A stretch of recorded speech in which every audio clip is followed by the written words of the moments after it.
Close your eyes and picture this. It's the early 2000s.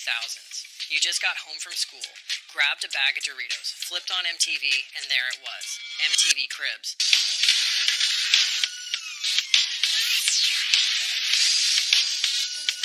A glorious, no-holds-barred parade of celebrity excess. Multi-million-dollar mansions with 20-car garages, gold-plated toilets, and fridges stocked exclusively with exotic bottled water brands you couldn't even pronounce. This wasn't just a TV show. It was a glimpse into a world we could never afford, but were more than happy to drool over. But those days, they're long gone. Fast forward to today, and the magic has evaporated. The wild, gaudy, completely unnecessary displays of wealth have been replaced with sterile influencer house tours, Airbnb rentals masquerading as dream homes, and a whole lot of suspicious sponsorship plugs. We partnered together with Wayfair, so if you're interested in checking any of it out, I'll link to everything down below. So, what happened? Was MTV Cribs simply a victim of changing media consumption, or does its downfall reveal something deeper about our evolving relationship with celebrity culture and excess? How did it go from the pinnacle of aspirational luxury to a forgotten relic of an era that now feels as distant as flip phones and MySpace? Buckle up, because we're about to take a deep dive into the rise and spectacular crash of MTV Cribs. To understand what made MTV Cribs so iconic, we need to go back to its inception. The year was 2000.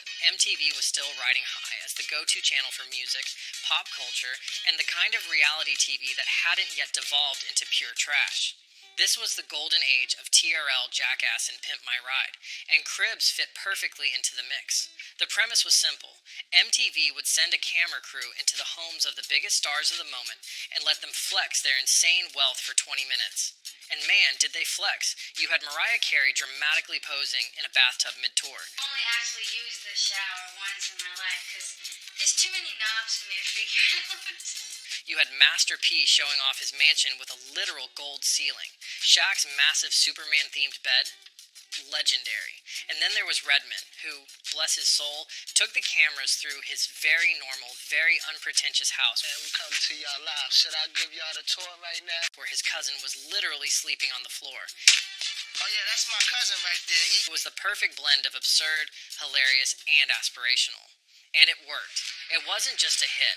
It was a cultural moment, shaping the way audiences perceived wealth, fame, and excess. It set the standard for celebrity home tours, turning them into a spectacle of opulence that would influence everything from YouTube vlogs to luxury real estate marketing. It wasn't just about watching famous people show off. It was about the fantasy of what money could buy and the lifestyles that seemed just out of reach. Viewers weren't just entertained, they were obsessed. It became the ultimate status symbol for celebrities. If you got a Cribs episode, you weren't just rich, you were MTV famous rich. The show blurred the line between music, pop culture, and real estate porn in a way that had never been done before. But here's the thing about TV trends. When they're too good, they burn out just as quickly as they rise. So where did things start to go downhill? At first, everything seemed perfect. Celebrities loved showing off their wealth. Viewers loved watching it, and MTV was raking in ratings. But then, cracks began to show. The first warning sign? People started realizing that a lot of these homes weren't actually owned by the celebrities. That stunning Beverly Hills mansion, rented. Things like that. We rent mansions to have good times. That insane fleet of sports cars, borrowed from a dealership for the shoot. Ja Rule, for instance, famously showcased a mansion that wasn't even his. Turns out some celebrities didn't actually want to show their real homes, so they borrowed properties to keep up appearances. In other words, MTV Cribs wasn't a documentary. It was reality TV magic. And once viewers caught on, the illusion began to crack.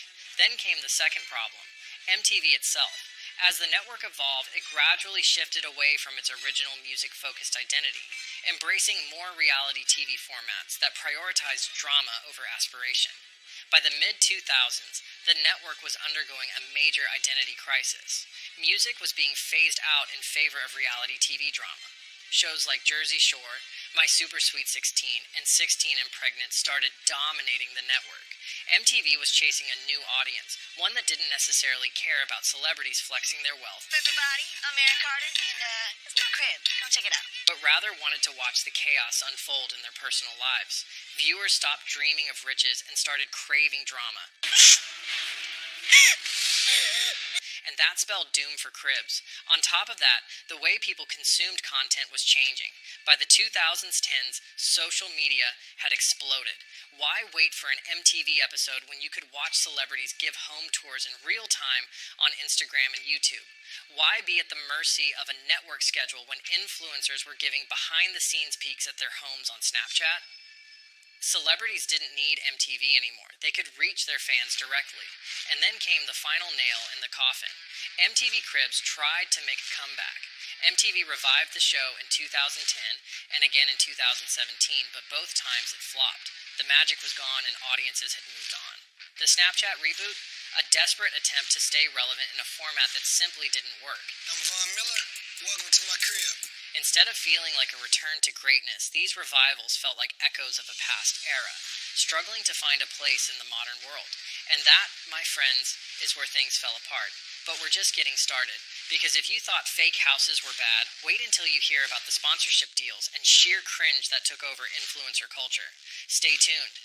Alright, we've talked about the cracks in the foundation, but every downfall has that one moment, the turning point where everything just collapses. And for MTV Cribs, it wasn't just one bad episode or a slow decline in ratings. No, it was an entire shift in celebrity culture itself.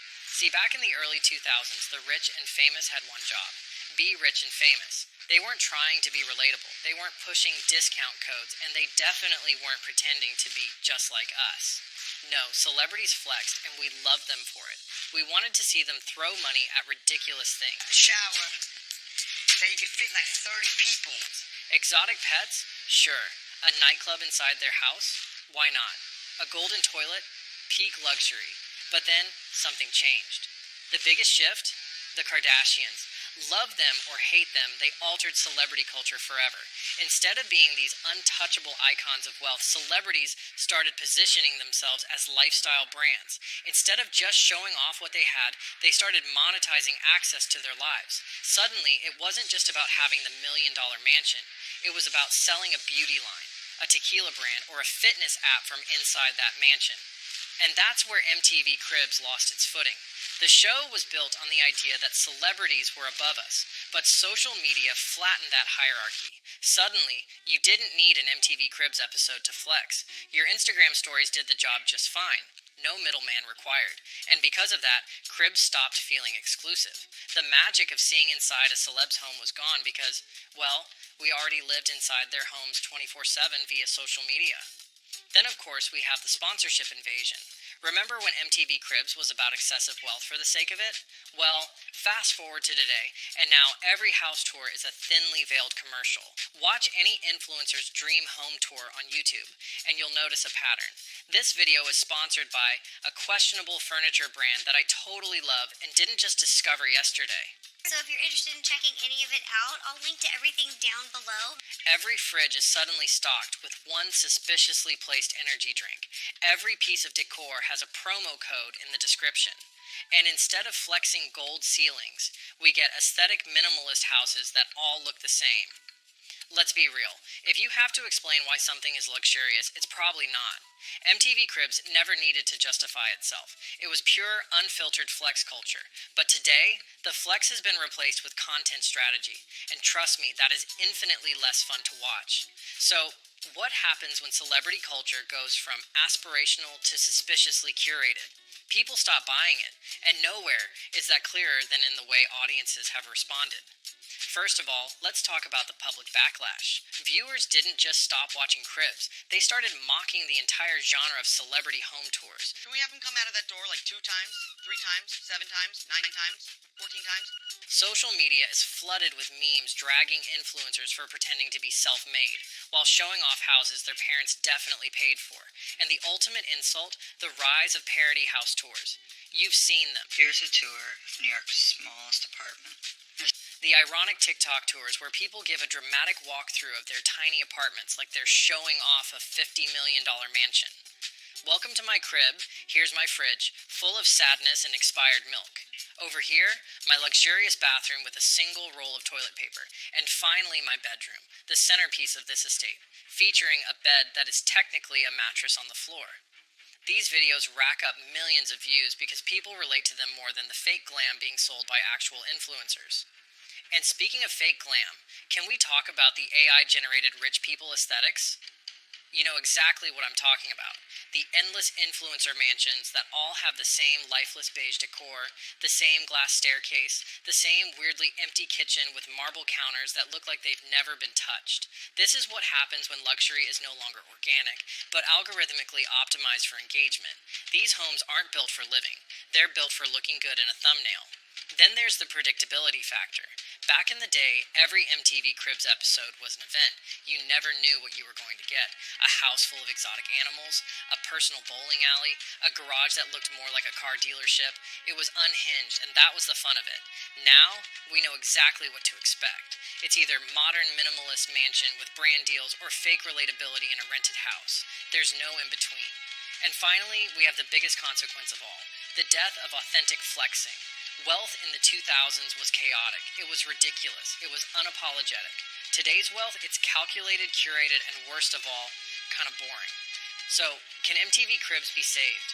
Should it be saved, or is this just another relic of the past that belongs in the same graveyard as MySpace Top 8s and bedazzled flip phones? Well, let's think about it.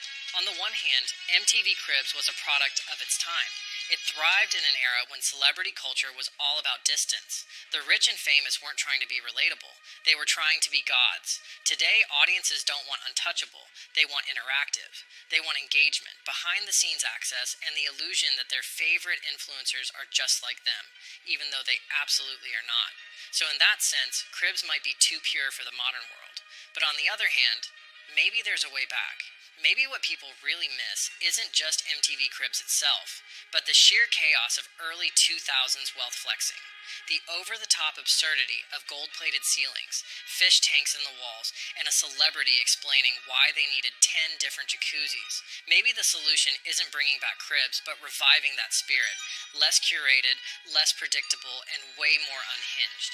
Imagine this, a new show where billionaires aren't trying to be relatable. No sponsors, no fake humility, just pure, unapologetic madness. Jeff Bezos giving us a tour of his underground lair. A tech mogul showing off their AI-powered butler army. Nicolas Cage explaining why he impulse bought a dinosaur skull in a haunted castle. No filters, no PR-approved storylines. Just the insane, delusional wealth, flexing that made Cribs great in the first place. Wouldn't we all be watching? So here's the real question. Did MTV Cribs actually get worse, or did we just get better at seeing through the illusion? And if that's the case, was the show ever actually good, or was it just a symptom of an era where we were all too busy gawking at the excess to ask if any of it even made sense? But maybe that's okay. Not everything needs to make sense, or have a deeper meaning. Sometimes it's enough to sit back, turn off your brain, and just enjoy the ridiculousness. Because at its core, Cribs wasn't about architecture or design. It was about pure, unfiltered escapism. And honestly, in a world that often feels way too serious, maybe we could use a little more of that. Speaking of ridiculous excess, why not flex your own wealth by hitting that subscribe button? It's free, unlike Nicolas Cage's haunted castle, and it guarantees you more deep dives into the absurdity of pop culture. So go ahead, subscribe, like, and maybe even drop a comment about your dream ridiculous purchase. Who knows? Maybe one day you'll be the one giving us a tour of your solid gold bidet.